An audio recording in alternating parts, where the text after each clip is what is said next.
हर हर महादेव। हर हर महादेव। तो आज कल हमने महाकालेश्वर ज्योतिर्लिंग की कथा का अध्ययन किया था। आज आगे बढ़ते हुए हम, जैसा कि हमने कल ही कहा था कि 16वें अध्याय में महाकालेश्वर ज्योतिर्लिंग की कथा जहाँ समाप्त होती है वहां से शुरू होती है, उसके बाद राजा बलि की कथा।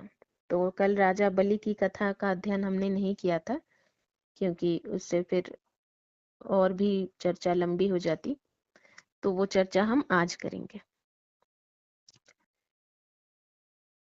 जरूर जरूर। तो शुरू करते हैं। ये हाँ। भगवान विष्णु की वामन अवतार की कथा है और धनतेरस के शुभ उपलक्ष्य पर ये पावन कथा हम सबके जीवन में आनंद ले आए। बिल्कुल। जो भी इस कथा का अध्ययन करें या सुने, श्रोताओं और कथावाचकों सबकी मनोकामना, सबके जीवन में शांति और आनंद का वातावरण ले आए हमारे नारायण और बिल्कुल। महादेव। तो ये कथा तो भगवान विष्णु की वामन अवतार की है, पर इसका महादेव से भी एक अटूट संपर्क है, जो कि हम अध्ययन करते हुए आगे चर्चा करते हुए इस चीज को समझेंगे। तो यहाँ मैंने लिखा भी है, demon king Bali was a famous king whose chivalry and bravery was appreciated all over. तो जैसा कि मैंने पहले भी एक अध्याय में कहा था कि हाँ हाँ। राजा बलि जो है वो वैसे तो असुरों के देवता, असुरों के राजा हैं और भक्त शिरोमणि प्रहलाद के प्रपौत्र हैं, हाँ हाँ। पौत्र हैं, सॉरी, पौत्र हैं, विरोचन के पुत्र, राजा हाँ। विरोचन के पुत्र राजा बलि। तो राजा बलि अपने दान धर्म के लिए जाने जाते हैं। वैसे तो शास्त्रों में हम दानवीर के नाम से दानवीर कर्ण का ही नाम जानते हैं। बिल्कुल। दान कर्ण का नाम इज सिनोनिमस विद बीइंग दानवीर।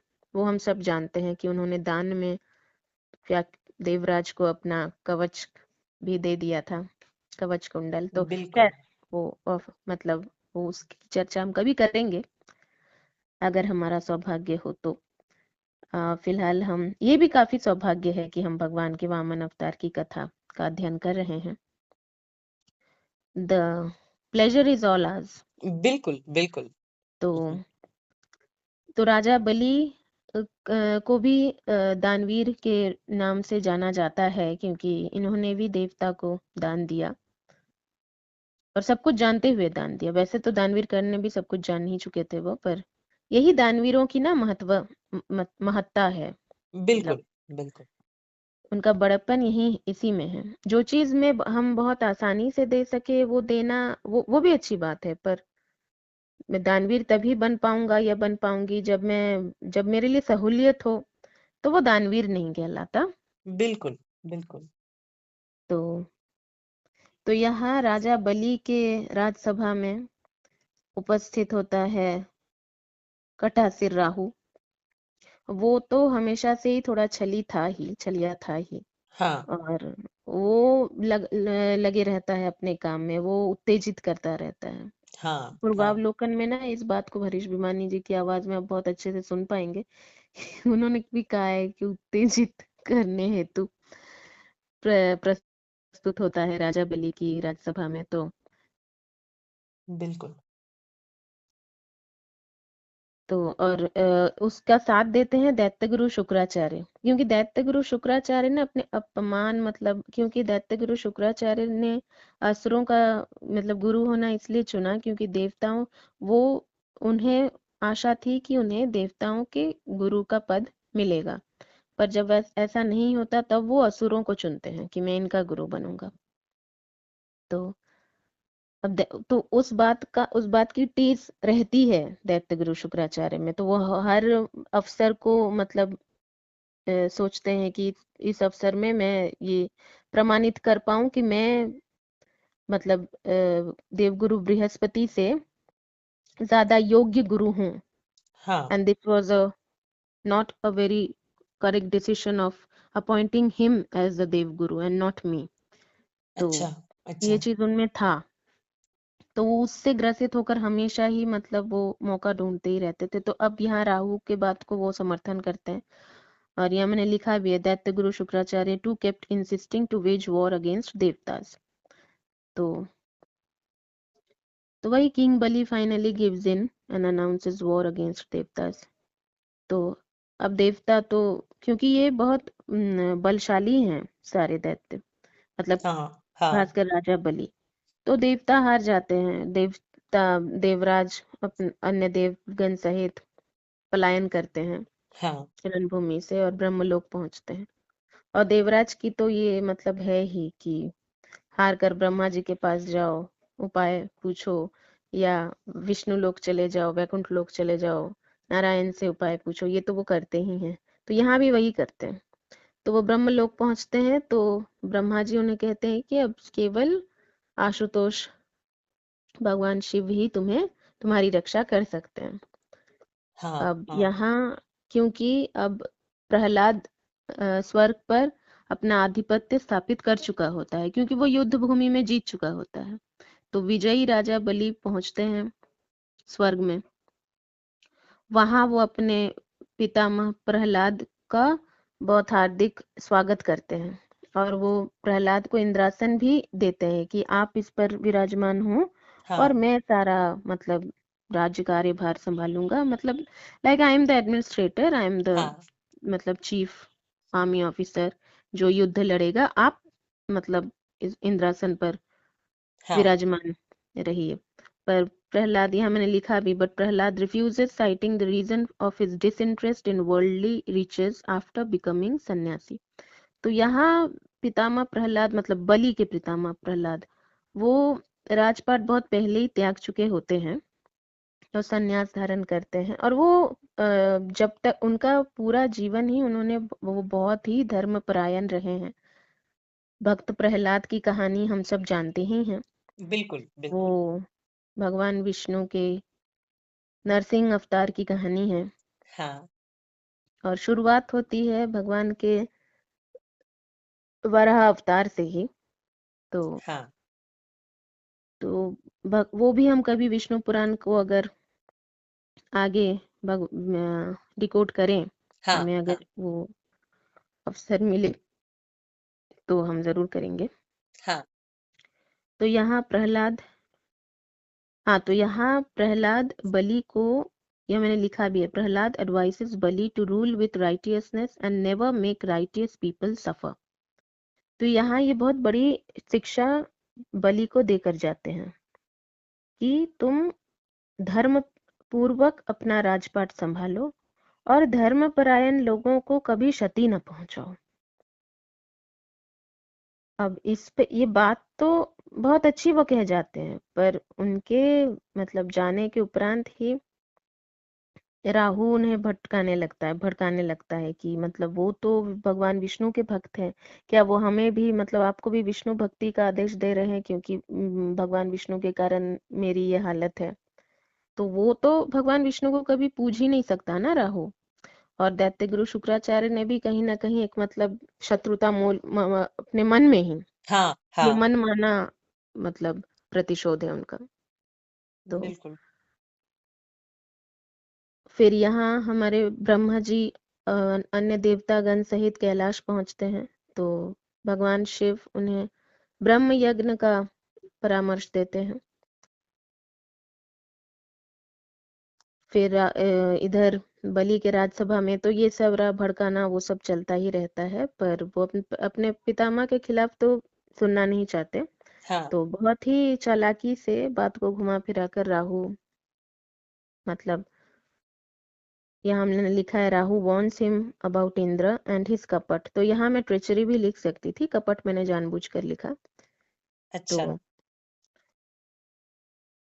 तो वो देवतागण ब्रह्म यज्ञ का परामर्श पाते हैं महादेव से, और वो उसका पालन भी करते हैं और उसमें सफल भी होते हैं। तो फिर वो हाँ, ब्रह्म यज्ञ से प्राप्त शक्ति से देवराज अन्य देवतागण सहित युद्ध का ऐलान करते हैं और विजयी भी होते हैं।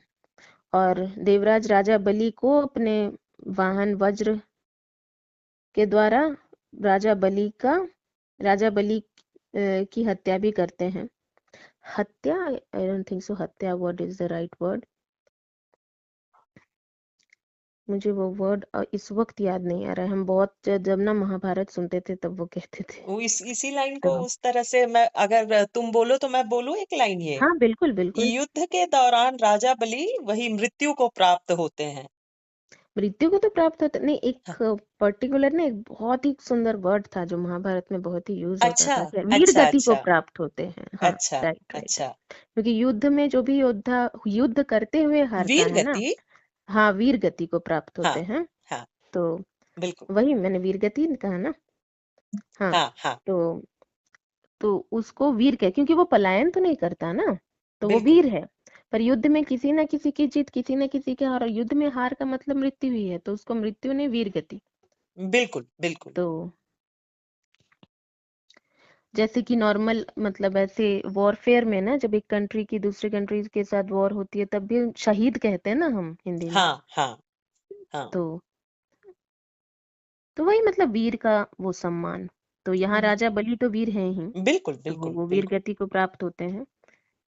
तो अब राजा बलि की वीर गति के उपरांत सारे दैत्यगण पलायन करते हैं स्वर्ग से, और देवता को पुनः अपना स्वर्ग मिल जाता है। देवताओं को देवराज अपने इंद्रासन पर विराजमान होते हैं हाँ और अपना कार्यभार संभालते हैं, पुनः संभालते हैं।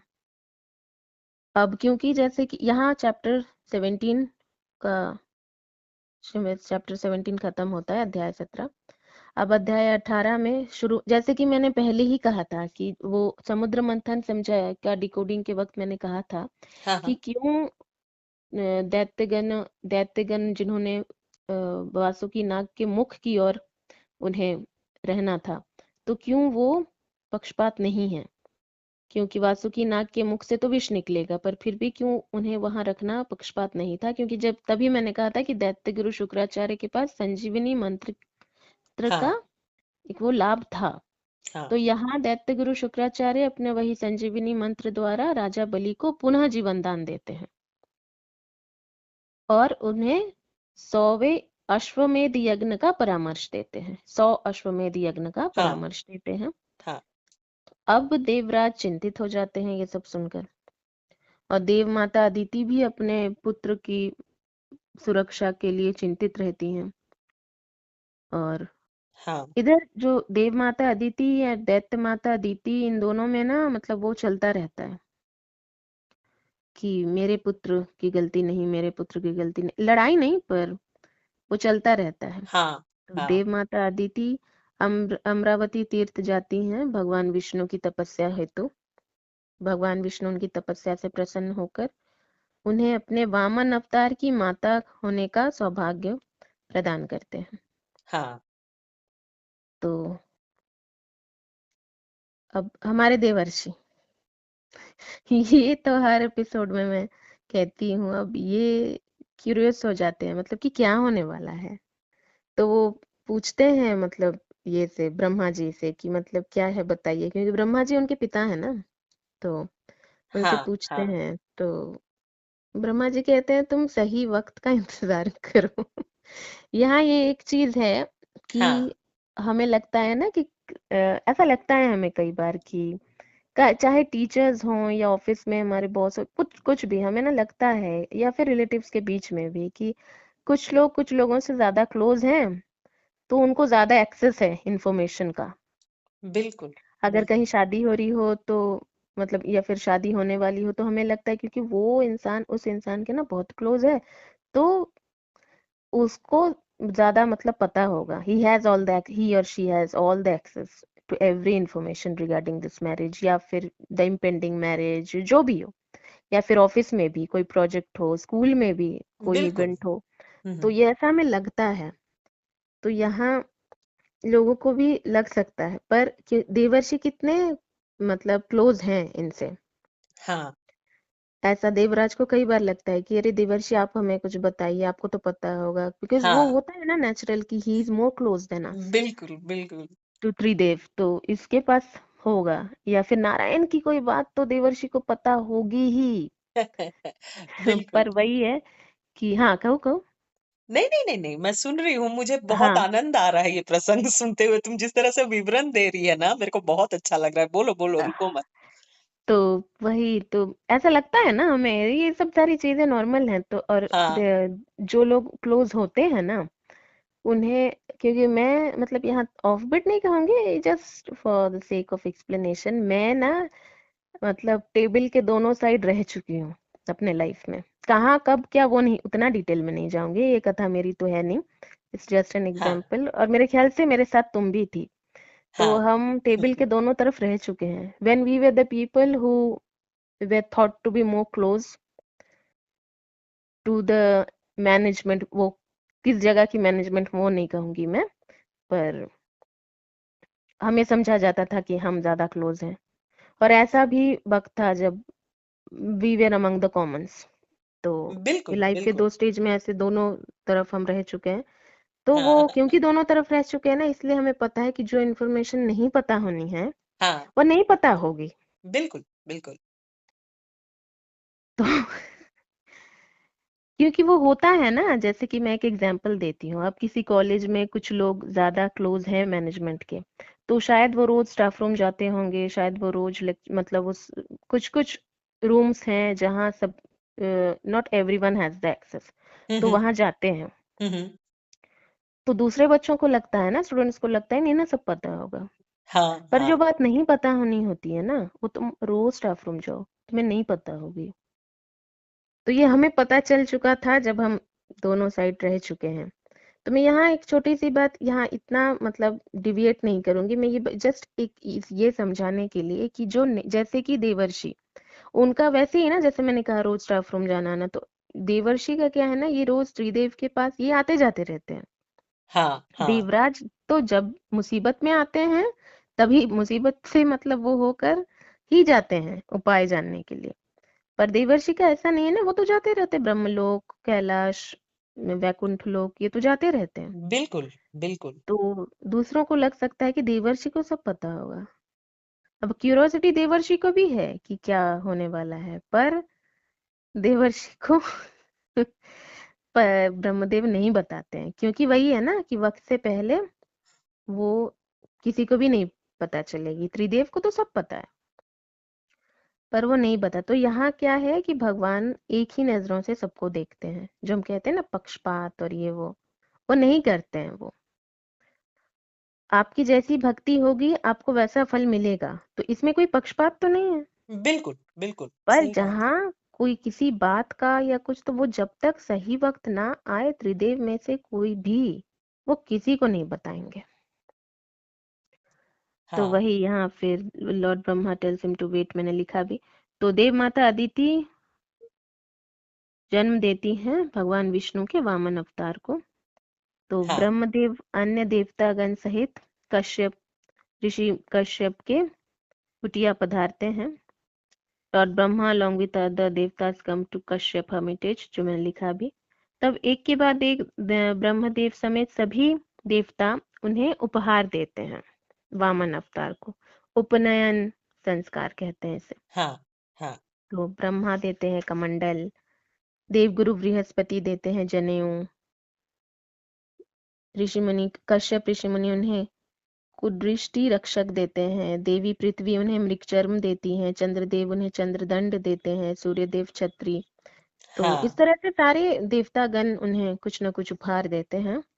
तो ये हाँ सारे उपहार लेकर से विभूषित होकर वामन अवतार आते हैं राजा बलि के अश्वमेध यज्ञ के स्थल पर, स्थान पर, जहाँ हम्म। वो अश्वमेध यज्ञ कर रहे हो रहा है। होते हैं। हाँ तो अब द्वारपाल उन्हें वहीं रोककर, द्वारपाल चाहते हैं कि भिक्षा हम ही से ले लीजिए, बटुक ब्राह्मण। हाँ। पर ये बटुक ब्राह्मण तो किसी और ही उद्देश्य से यहाँ आए हैं, तो वो उनसे भिक्षा कैसे ले ले। तो वो कहते हैं नहीं, मैं राजा बलि के हाथों ही भिक्षा भिक्षा। लूंगा, हम्म। या फिर मैं बिना भिक्षा लिए ही यहाँ से चला जाता हूँ। तो द्वारपालों को तो अब डर है, क्योंकि राजा बलि की आज्ञा है कि कोई भी भिक्षु खाली हाथ वापस ना जाए। तो वो बलि को सूचना देते हैं। हाँ। अब दैत्य गुरु शुक्राचार्य को एक संदेह तो होता है, तो वो कहते हैं कि आप ये 99 यज्ञ पूर्ण हो चुके हैं, आप ये 100वां यज्ञ है, तो आप इस वक्त मत उठिए। तो राजा बलि कहते हैं नहीं, द्वार पर अगर कोई ब्राह्मण आया है तो मैं बिना भिक्षा दिए यहाँ यज्ञ पूर्ण नहीं कर सकता। हाँ। तो राजा बलि आते हैं, और तो बटुक ब्राह्मण को देखकर वो थोड़े एकटक उन्हें देखते हैं, क्योंकि कितना भी रूप बदल लो, भगवान की ना अपनी एक वो होती है ना, मन हाँ। भावन जो, तो वो दृष्टि मतलब इन आंखों से भले ना दिखे द नॉर्मल आइज पर, एक दिव्य दृष्टि नहीं कहूंगी, पर एक मन की आंखों से ना वो एक समझ आती है, द डिवाइन बिल्कुल। प्रेजेंस वो फील हो जाता है। और राजा बलि तो यहाँ बड़े धर्मपरायण है ना, बाकी दैत्यों जैसे तो वो है ही नहीं। तो वो पूछते हैं कि ब्राह्मण देवता आपको क्या चाहिए, मैं आपको ये दे सकता हूँ, मैं आपको वो दे सकता हूँ। तो हाँ। यहाँ हमारे विष्णु जी बड़े नटखट, कि उनकी जो नटखट मुस्कान है, तो उससे वो हर मतलब भिक्षा को मना कर चुके होते हैं कि नहीं। तो राजा बलि सोचते हैं फिर आपको क्या चाहिए बटुक, आपको स्वर्ण ही मतलब मुद्राएं नहीं चाहिए, आपको धन मतलब ये नहीं चाहिए, क्या कहते हैं उसको, गोधन गज धन, या फिर द लैंड, हाँ। हाँ। भूमि भूमि, वो भी आपको नहीं चाहिए, राजप्रासाद नहीं चाहिए, द्वीप नहीं चाहिए, तो आपको क्या चाहिए? तो कहते हैं मुझे 3 डग भूमि चाहिए राजन। हाँ। अब बलि को स्वभावतः हंसी आ ही जाती है कि मतलब 3 डग भूमि, मतलब आप कुछ ऐसा मांगिए कि मुझे देते हुए भी अच्छा लगे। तो हाँ। यहाँ अहंकार नहीं खाऊंगी, बट भी है ना उसके पोजीशन में ये सारी चीजें, तो वो एक उसको वो आश्चर्यचकित हो जाता है कि 3 डग भूमि इसके लिए, मतलब इसने मेरे द्वारपालों से भिक्षा नहीं ली। तो फिर खैर जो भी, तो अब उन्हें देना तो है, वो दानवीर हैं, तो वो कमंडल लेकर संकल्प लेने ही जाते हैं कि दैत्य गुरु शुक्राचार्य दौड़े आते हैं और उन्हें मना करते हैं। तो हाँ। यहाँ हाँ। खत्म होते हैं अध्याय 18। अब है अध्याय 19। तो वही मैंने लिखा अभी, daitya guru Shukracharya warns king Bali that batuk Brahmin is none other than Lord Vishnu himself. हाँ। अब ये सुनकर राजा बलि को चिंतित हो जाना चाहिए था, भयभीत हो जाना चाहिए था, पर राजा बलि हैं तो वही ना, हमारे भक्त शिरोमणि प्रहलाद के पौत्र। बिल्कुल। तो बिल्कुल। वही जो मैंने कहीं कहा भी था, और ये बहुत कैजुअल लैंग्वेज है, बट वो है बहुत सच। कभी बहुत बार होता है ऐसा कि जो हम कहते हैं कि खून अपना रंग दिखाता ही है, तो ही हैज दोज जीन्स। तो वो कहते हैं कि भगवान विष्णु कभी भी, यहाँ मैंने लिखा भी, Bali gets overjoyed and thinks Lord Vishnu can never be harmful. हाँ। ये जो आस्था है ना, ये बहुत ही प्रशंसनीय है। अब यहाँ पर मैं कहूंगी कि क्यों, मतलब राजा बलि की मैं इतनी प्रशंसा कर रही हूँ, वो तो दैत्य हैं, हाँ। असुर राज हैं, तो मैं क्यों इतनी प्रशंसा कर रही हूँ? नहीं, इसलिए नहीं, कोई नेपोटिज्म नहीं है यहाँ पे कि प्रहलाद के पौत्र हैं तो इसलिए। अगर वो प्रहलाद के पौत्र होते हैं और बिल्कुल मतलब ऑपोजिट होते, तब उनकी कोई प्रशंसा नहीं कर रहा होता। पर यहाँ उन मतलब देवराज का आप नेचर देखिए।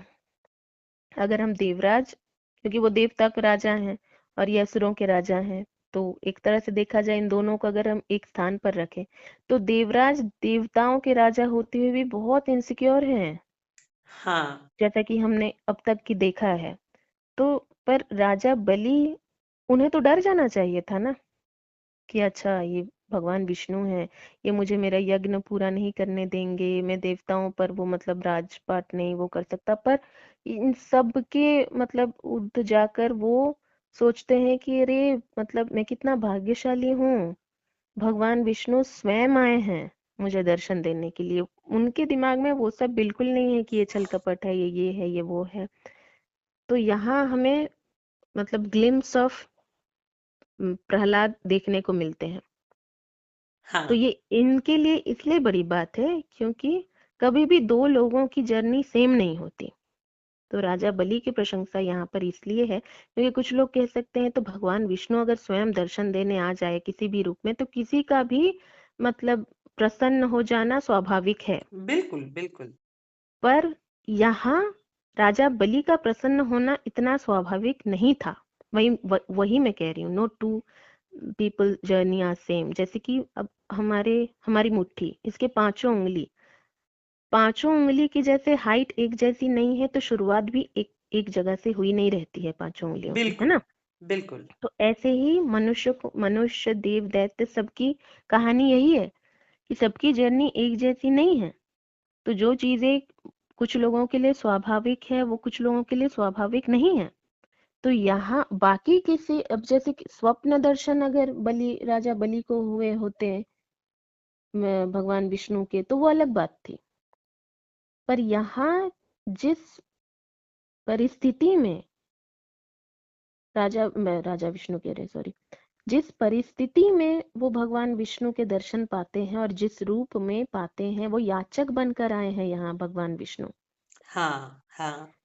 तो इस परिस्थिति में और उनके 99 यज्ञ पूरे हो चुके हैं, 100वां यज्ञ ही बचा हुआ है। और वो यज्ञ वो क्यों कर रहे हैं ये सब राजा बलि को पता है। और भगवान विष्णु कभी भी दैत्यों की उस तरह से सहायता नहीं करेंगे। क्यों नहीं करेंगे ये मैंने पहले ही बताया था। हाँ, तो ये सब कुछ राजा बलि को पता है, फिर भी वो प्रसन्न होते हैं।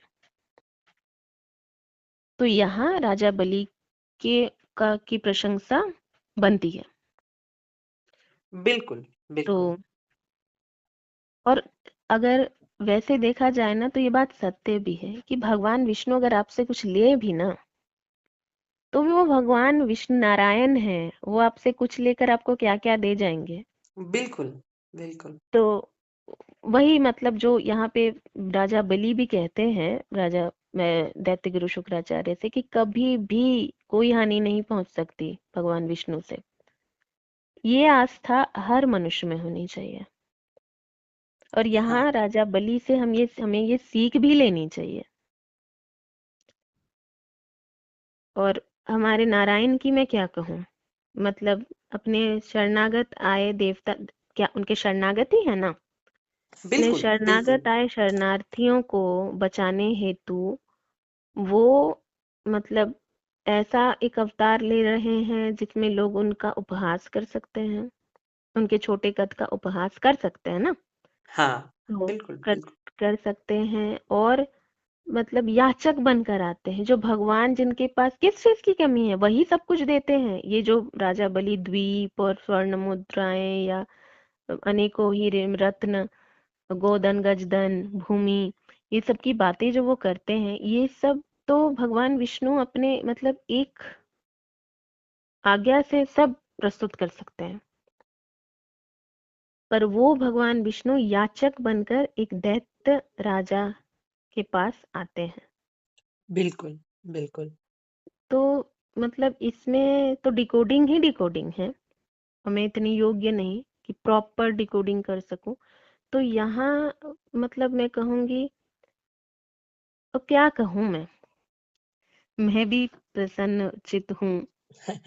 पर नारायण की लीलाएं ना, तो मतलब अगर कहा जाए मतलब कोई डिकोड नहीं कर सकता अब तक, ऐसा कोई सिर्फ मैं तो अज्ञानी हूँ, पर ज्ञानी से महाज्ञानी बड़ा ज्ञानी भी नारायण की लीलाओं को डिकोड कर ले, महादेव की लीलाओं को डिकोड कर दे, ऐसा तो कोई भी नहीं है।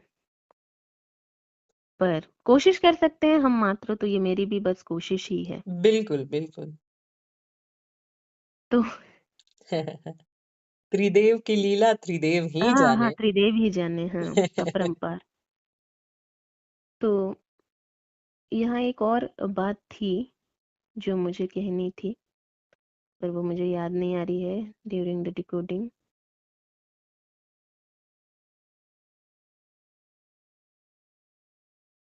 एनीवे, आगे बढ़ते हैं। तो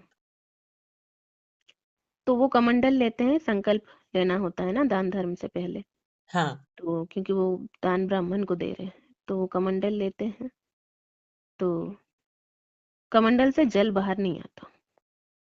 तो अब हमारे बटुक ब्राह्मण तो स्वयं नारायण है।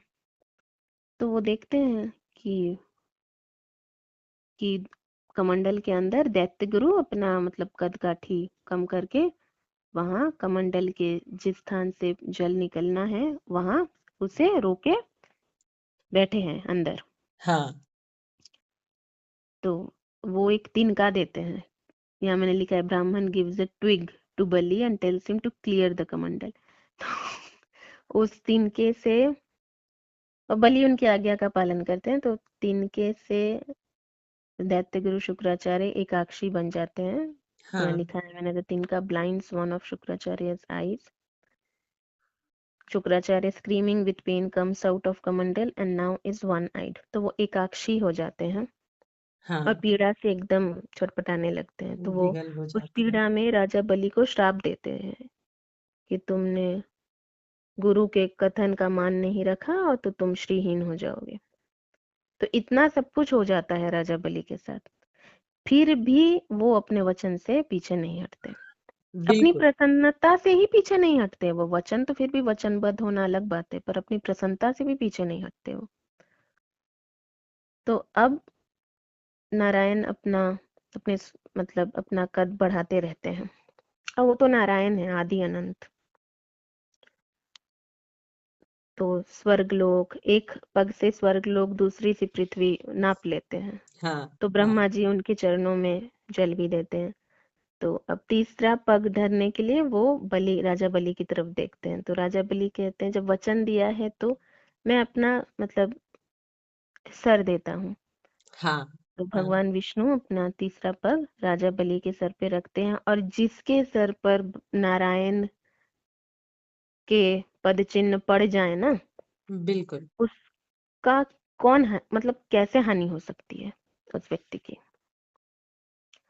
तो यहाँ तो बहुत लोग कह सकते हैं कि ये तो मतलब छल कपट था।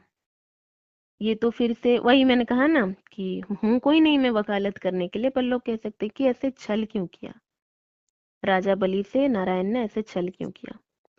तो मैं यहाँ आपको एक बात समझाऊंगी कि भगवान की जो लीलाएं है ना, जैसे कि मैंने कहा हम इतने ज्ञानी है नहीं, वो हमेशा ऐसे नहीं कि आपको खुली आंखों से सब समझ आ जाए।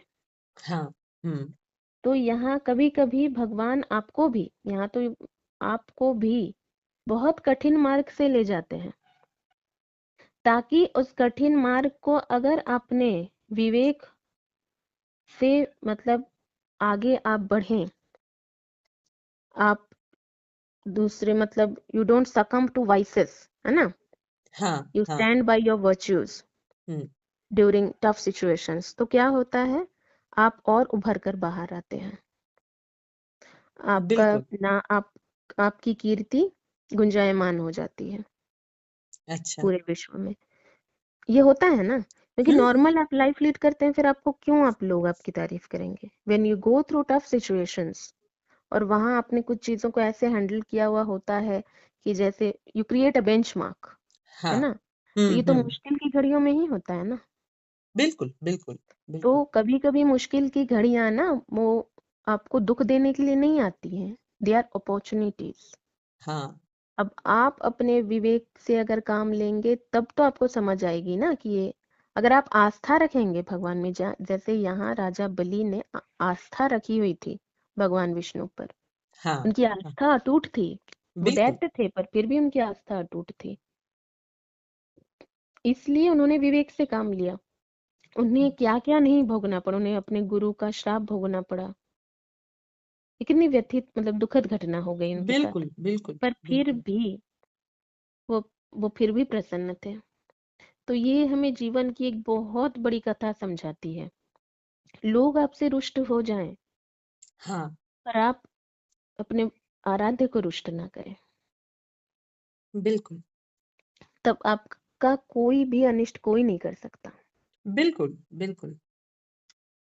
तो ये संपूर्ण समर्पण जो है, ये भक्ति की ये एक बहुत मतलब अहम एक बात आती है भक्ति में, संपूर्ण समर्पण। हाँ तो यहाँ राजा बलि वही करते हैं। हाँ तो अब हमारे नारायण, तो वो आते हैं अपने मतलब स्वाभाविक चतुर्भुज रूप में और राजा बलि को आशीर्वाद देते हैं, उन्हें सौभाग्य प्रदान करते हैं और उनकी बहुत प्रशंसा भी करते हैं हाँ और उन्हें पाताल लोक का राजा घोषित करते हैं। तो इस तरह से with this the chapter of Bali comes to an end, मैंने लिखा भी। पर हाँ। देखना है, हमें समझना है कि राजा बलि के इस अध्याय से हमने क्या क्या सीखा। अगर तुम कुछ कहना चाहो करुणा तो कहो, फिर मैं अपने 2 शब्द रखूंगी। बस इतना ही कहना चाहते हैं कि किस तरह मतलब राक्षस कुल में जन्म लेते हुए भी वो हम्म। कितने महान थे राजा बलि। हम्म। और मतलब यही चीज उनसे सीखने के लिए मिलता है कि कुल जाति और ये सब अलग चीजें होती है जो हम्म। हमने बना रखी है, आपकी हम्म। भावनाएं कैसी है वो ज्यादा महत्वपूर्ण है। हम्म। तो वो एक चीज मुझे यहाँ से सीखने को मिलता है, क्योंकि हम्म। उन्हें स्वर्ग लोक से सभी जगह से श्राप देकर वंचित कर देते हैं ना उनके गुरु शुक्राचार्य। हम्म। हम्म। फिर भी मतलब वो खुशी खुशी अपने सारे कर्मों का निर्वाह करते हैं, अपने वचन का हम्म। निर्वाह करते हैं। तो काफी सारी बातें यहाँ से मुझे सीखने के लिए मिलती हैं जब भी मैं इस अध्याय को देखती हूँ। और नारायण हमारे तो नारायण है ही। हम्म। हाँ। तो हाँ, वो ये सब है। और तो वही ना, you don't get judged bye whose daughter whose son are you. you बिल्कुल you will बिल्कुल। finally get judged by the work you do and the thought you carry. इंसान की अपनी एक सोच होती है ना, एक सोच, उसकी कर्म, इससे ही जज होते हैं हम सब। बिल्कुल बिल्कुल। फाइनली इसी से जज होते हैं। जब तक हम कुछ किए नहीं होते तब तक लोगों की आशाएं रहती हैं या एक डाउट्स रहते हैं कि अरे ये तो ऐसे, जैसे कि मैंने कहा खून अपना रंग दिखाता है, तो वो होता है। बट फिर हाँ भी अब जैसे प्रहलाद के केस में हम ये नहीं कह सकते कि खून अपना रंग दिखाता है, क्योंकि वो तो हिरण्यकशिपु के पुत्र हैं। तो एक ने भगवान विष्णु को अपना शत्रु माना हुआ है और एक उन्हीं की भक्ति में लीन। तो ये हो सकता है। तो यहाँ भी राजा बलि दैत्यराज हैं, पर फिर भी जैसा उनका नेचर रहा है, और ऐसा नहीं है कि वो बिल्कुल हमेशा ही कभी भी अपने गुरु की बात नहीं मानते या ऐसा कुछ नहीं है। वो अपना सारे उत्तरदायित्व, दैत्य होने के सारे उत्तरदायित्व निभाते हैं और फिर भी वो ऐसे रहते हैं जैसा कि उनका नेचर है। तो बिल्कुल। ये बहुत अपने आप में एक बड़ी बात है। और जब मैं बहुत अति प्रसन्न हो जाती हूँ ना, तब डिकोडिंग में कुछ ना कुछ जरूर मिस करती ही हूँ। तो आज भी मैंने मिस किया ही होगा, जरूर किया होगा, क्योंकि इसमें बहुत कुछ है डिकोडिंग के लिए, बहुत कुछ। बिल्कुल पर मैं बिल्कुल। खुशी इतनी हूँ, ये राजा बलि का जो कैरेक्टर है ना, ये मुझे बहुत प्रेरित करता है। मुझे भी मुझे भी। तो यहीं पर समाप्त होते हैं हमारे वामन अवतार की कथा। और मैंने राजा बलि के बारे में मैंने प्रशंसा के तो पुल बांध दिए। अब लोग कहेंगे नारायण के बारे में भी तो कुछ कह दो, तो नारायण के बारे में मैं कहूँ। हाँ। नारायण तो मतलब ओम नमो भगवते वासुदेवाय। ओम नमो भगवते वासुदेवाय। तो नारायण के विषय में क्या कहूँ, वही जो मैंने कहा ना, शरणागत आए शरणार्थी को के लिए वो एक याचक बन जाते हैं। मतलब इस तरह से वो कहते हैं कि हमेशा, महादेव हो नारायण हो, ये हमें हमेशा कहते हैं कि कैसे, मतलब ईगो होनी ही नहीं चाहिए। हाँ हाँ। पर यहाँ मतलब राजा बलि की वो मूर्खता नहीं कहूंगी, पर मतलब है ना, उनके पास है ना ये सारे पोजीशन, तो वो सोचते हैं कि मेरे पास स्वर्ग है, मेरे पास इतने द्वीप है, इतना इतना धन माणिक्य है, मतलब इनको ये सब कुछ नहीं चाहिए और 3 लाख भूमि चाहिए। और एक बात, मैं वो कैसे मिस कर देखा मैंने, मैं मिस करने वाली थी, वो तो बहुत महत्वपूर्ण बात है। राजा बलि को वो कहते भी हैं बटुक ब्राह्मण हाँ हाँ। कि ये ना एक लाइफ लेसन भी है, तो इसलिए मैं इसको थोड़े सिंपल लैंग्वेज में ही कहूंगी कि वो राजा बलि को कहते हैं कि अगर कैजुअल में इस चीज को कहो ना, तो जैसे हम कहते हैं ना, कम कभी कम नहीं होता और ज्यादा कभी ज्यादा ज्यादा दिन तक नहीं रहता। तो जैसे कि अगर हम ये सोचते हैं कि हमने तो कम ही मांगा है, पर अगर हम उसमें संतुष्ट है ना, तो संतोष धन सबसे बड़ा धन होता है। बचपन में हमने पढ़ा भी था, गोधन गजधन बाजी धन और रतन धन खान, जब आवे संतोष धन तब सब धन धुरी समान। बिल्कुल, वाह! तो कहीं ना कहीं ये नारायण कहते भी हैं, समझाते भी हैं राजा बलि, क्योंकि राजा बलि थोड़े ना कंफ्यूज हो जाते हैं कि इतना सब कुछ आपको नहीं चाहिए, आपको बस 3 ढक भूमि चाहिए, तो उसमें आपका कैसे मतलब कुछ हो पाएगा। तो वो कहते हैं कि आकांक्षाएं कभी खत्म नहीं होती राजन, आकांक्षाएं बढ़ती वही जो मैंने बहुत कैजुअली कहा ना, ज्यादा ज्यादा दिन तक ज्यादा नहीं रहता। बिल्कुल। तो अब जैसे कि अब किसी निर्धन व्यक्ति को हम भोजन दे देंगे, 2-3 दिन का मतलब धन दे देंगे, तो उस वक्त के लिए उसके लिए वही ज्यादा है, पर 3 दिन बाद वो ज्यादा नहीं रहेगा ना। तो ये तो खैर बहुत बेसिक नीड्स हो गए। किसी को भी आप कुछ भी दे दो, एक वक्त के बाद ही gets use to it, he और she gets use to it. तब अब जैसे कोई फिल्म की दुनिया में देख लो, अगर कोई न्यू कमर हो, उसकी 3-4 फिल्में हिट हो जाएं, तो हाँ, वो उसके लिए उस वक्त के लिए बहुत बड़ी बात हो जाती है। पर after a time, after a string of hits, more hits, blockbusters, तो वो ही गेट्स और she gets used to it. तब लगता है कि और ज्यादा मुझे नंबर 1 बनना है। तो आकांक्षाएं कभी खत्म नहीं होती। मैंने इतने सारे दूसरे एग्जाम्पल्स भी इसलिए दिए हैं कि जो वो कहते हैं कि आकांक्षाएं कभी खत्म नहीं होती राजन, बिल्कुल, संतोष धन ही सबसे बड़ा धन है। आपके पास तो अभी स्वर्ग भी है राजन, पर फिर भी आपको और पाने की आकांक्षा है। तो आकांक्षाएं कभी भी खत्म नहीं होंगी, जितना बिल्कुल, भी धन आ जाए। तो ये एक्सप्लेनेशन ना सिर्फ राजा बलि के लिए नहीं था, ये तो हमारे मेनली ये सारी लीलाएं हमारे लिए ही हैं, हम ताकि हम सीख बिल्कुल, सकें। बिल्कुल, एकदम सहमत है पर तुम्हारी इस बात से। ये बहुत बड़ी बात है कि संतोष धन, कोई अपने बस मतलब छोटे से कुटिया में खुश है या छोटे से घर में खुश है, कि मैं भी भूखा ना रहूं साधु न भूखा जाए, कोई हाँ, इसी में खुश है। और बिल्कुल, किसी को चाहिए नहीं लैविश लाइफस्टाइल, पर वो लैविश लाइफस्टाइल ज्यादा दिन तक आपके लिए लैविश नहीं रह जाती। When you get used to it, तो आपको लगता है ये तो बेसिक है, अब इससे ज्यादा बिल्कुल, क्या। तो संतोष धन होना चाहिए। अगर आप लैविश लाइफस्टाइल भी लीड करें, तो अगर आप में संतोष धन आ चुका है, जो धन है, जो भी है, धन क्यों, जो भी है आपके पास, आप उसका आनंद लें। ये कहीं ना कहीं ये भी बात अंडरटोन में ये भी बात आ जाती कि जो भी है आपके पास आप उसका आनंद लें। कब मेरे पास जो नहीं है वो आएगा, उसके इंतजार में ना रहे। तो खैर मैं बहुत डिविएट हो जा रही हूँ, पर ये बात छूट नहीं, गई नहीं, थी ये कि ये बातें बात। लेकिन तुम बहुत सही बोल रही हो। ये ज़रूरी है आज के समय में समझना कि अक्सर हम ना चीज़ों के पीछे भागने लगते हैं, लेकिन संतोष धन बहुत ज़रूरी है, उन चीज़ों को अगर आप अच्छे से भोगना चाहते हो। सिर्फ हम्म, संचय करने से नहीं होता है। वही कलेक्टिंग से तो क्या ही मतलब, स्टोर करके थोड़ी रखना है। बिल्कुल। अब एक बांसुरी खरीदी है तो उसे बजाओ, उसकी हाँ, धुन का आनंद लो, बिल्कुल, ना चित्त बिल्कुल। प्रसन्न करो, ना कि ना ये बांसुरी नहीं नहीं नहीं, ये बांसुरी मुझे बचा कर रखनी है। वही। तो वही, तो इस तरह खत्म होती है राजा बलि की कथा। तो आज हम यही इति करते हैं। हाँ। आज हमारा आज हमारी चर्चा बहुत ज्यादा लंबी नहीं गई, मुझे लगा बहुत लंबी चली जाएगी। तो यहाँ तीनों हमारे त्रिदेव कथा, तो ये वामन अवतार की कथा थी, पर यहाँ हमारे महादेव ब्रह्मदेव सबकी ही भूमिका थी। हाँ, हाँ। तो और ऐसा ही होगा, अब महादेव की चर्चा करेंगे तो नारायण की चर्चा होगी नहीं, ये तो हो नहीं सकता। हम नारायण की चर्चा करेंगे, वहां महादेव की चर्चा नहीं होगी, ये हो नहीं बिल्कुल, सकता। बिल्कुल। तो वही है, त्रिदेव की चर्चा त्रिदेव की कहानियों में होगी ही।